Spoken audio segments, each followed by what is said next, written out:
Ақ жаулық орамал тағу ол ана екеніңді, біреудің Құдай қосқан жар екеніңді, ақ адал ниетпен аттаған шаңырақтың бар екендігін білдіретін белгі.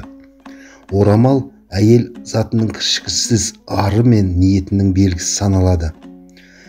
Қазақтың профессор медицина ғылымының докторы Қарлығаш Тоғызбаева бір сөзінде былай дейді: ер адам қуатты көктен алады, ал әйелдер қуатты жерден алады.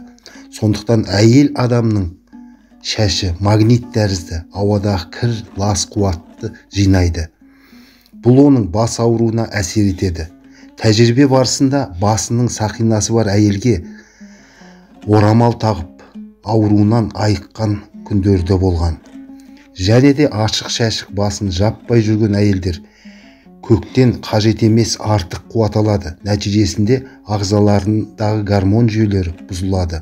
Жыныс мүшелерде қатерлі ісік және басқа ауруларға жол ашады дейді. Шынында да қазақ халқының күйеуге шыққан қыз бала сәукеле, жаулық, орамал, кимешек таққан қазақтың тиымдардан орамалсыз әйелдің шашына шайтан әуес деген рас. Түркі тілдес халықтар, мұсылман дініндегі әйелдер, Европа халықтары да, еврейлер де орамал тағу мәдениеті ертеден дамыған. Еврейлер былай дейді: еркектерге ұнау мақсатында басын ашық ұстайтын әйелдер жоқшылық әкеледі. Немесе әйелдер орамал тақпаған еркектерге қарғыс атсын дейді. Яхуди діндегілердің ұстанымы бойынша орамалсыз жүрген әйелдер жалаңаш жүргенмен тең дейді. Орамал тағу әйелдің абыройы мен беделі, ол тектіліктің нышаны. Ақ жаулығын шешпеген ана туралы бір әңгіме баяндап берейін. 124 жастағы палестиналық ақ жаулықты ана Мариям Хамдан Амаш 1888 жылы туған.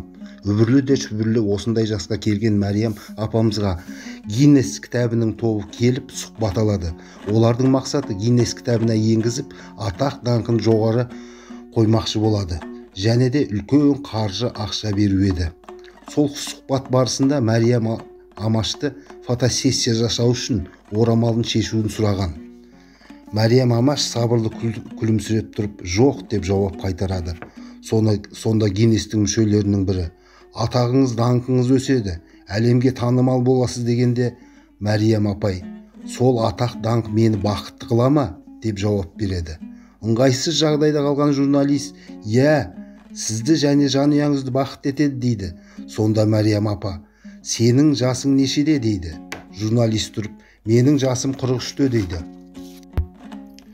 Мариям апа сабырмен күлімсіреп қарап: сіз мұсылман емессіз ғой. Сонда журналист таң қалып: мұның қандай қатысы бар, түсінбедім сізді дегенде Мариям апай: сіз есейген адамсыз, қайсы дұрыс қайсы бұрыс екенін білетінсіз. Сіз мұсылман емессіз, сіз әлі ақиқат пен шындықты білмейтін, адасып қателесіп жүрсіз. Сіз әлде баласыз, әлде сіздің ақыл есіңіз дұрыс емес дейді. Тоқ өтерін айтсам, тек бала немесе ақыл иесі дұрыс емес қана адам атақ пен ақшаға бақытты қылады деп соған сенеді. Сонымен айтшы, менің атақ даңқымды алып ақмақ болайын ба, әлде Құдайымның алдында орамалымды шешпей абыройымды сақтап қалайын ба? Барыңыз, санаңызды, ақыл қосыңыз, өсіңіз, содан кейін менімен кеп сөйлесесіз. Ақылыңыз кірген соң, исламды таныған соң, сол кезде маған кел. Мен өлмеймін, сені тосам дейді. 7 айдан кейін исламды танып, намазға жығылған жаңағы журналист Мариям апайға келеді. Екеуі ұзақ сөйлесіпті. Тек қана содан кейін ғана 125 жасында орамалын ешкімге шешпеген Мариям апай дүние салып дейді. Өмірінің бәрін балаға арнаған, бала емдеген осындай ақ жаулықты аналарымыз көп болсын дегім келеді.